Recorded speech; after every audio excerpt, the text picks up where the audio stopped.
जल प्रिय होता है, पक्षी को वायु प्रिय होती है और महादेव को एक लोटा जल प्रिय होता है।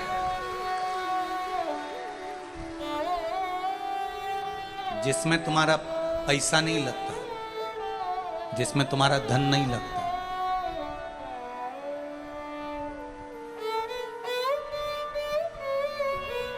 जिसमें तुम्हारा धन नहीं लगता, जिसमें तुम्हारा पैसा नहीं लगता। आप इतने लोग कथा में बैठे हो और इतने समय से मेरी बहनें, मेरी जीजियां और मेरे ये भाई, मेरे जीजाओं, इतने समय से आप कथा सुन रहे हो। इतने लोग बैठे हैं कथा सुनने के लिए। आपने कभी इस व्यासपीठ से सुना कि गुरुजी ने कोई पैसे की चीज बताई हो कि इसमें तुम्हारा खर्चा होगा तब तुम इसमें ऐसा करना?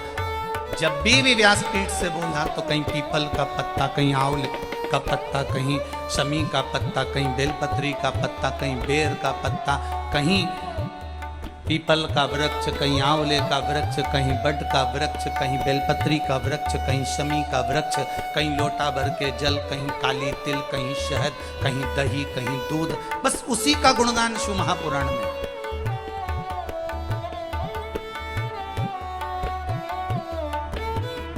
कई लोगों को बड़ा बुरा लगता है,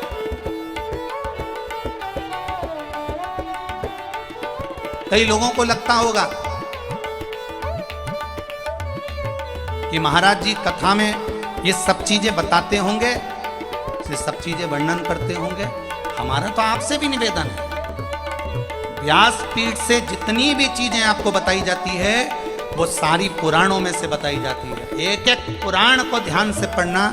गीता प्रेस गोरखपुर की एक एक पुराण अपने घर के अंदर ले आओ। मत्स्य पुराण, कूर्म पुराण, वामन पुराण, बरहा पुराण, नारद पुराण, भविष्य पुराण, गर्ग संहिता, जितनी पुराण ला सकते हो एक एक पुराण घर में लाओ।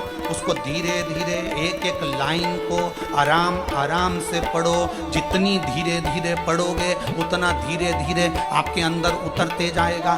दुनिया के लोगों ने कहा कि सीहोर वाले महाराज ने श्री शिवाय नमस्तुभ्यम मन से मंत्र निकाल दिया, वो तो धन्यवाद दूंगा। लोगों ने जब इसका विरोध करा तब ब्राह्मणों ने, संतों ने, साधुओं ने, गुरुजन ने फिर इसको शिव महापुराण में पढ़ना प्रारंभ करा। जब शिव पुराण की विद्येश्वर संहिता में लिखा हुआ मिल गया कि श्री शिवाय नमस्तुभ्यम मंत्र को बोलने वाले का केवल मुख का दर्शन कर लो तो हजारों अश्वमेध यज्ञ का पुण्य फल प्राप्त हो जाता है, तब जाकर लोग उस श्री शिवाय नमस्तुभ्यम को छोड़े।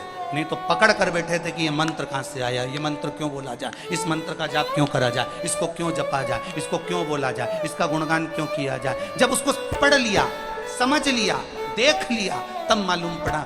एक एक चीज एक एक पुराण में से निकाल कर स्मरण करें।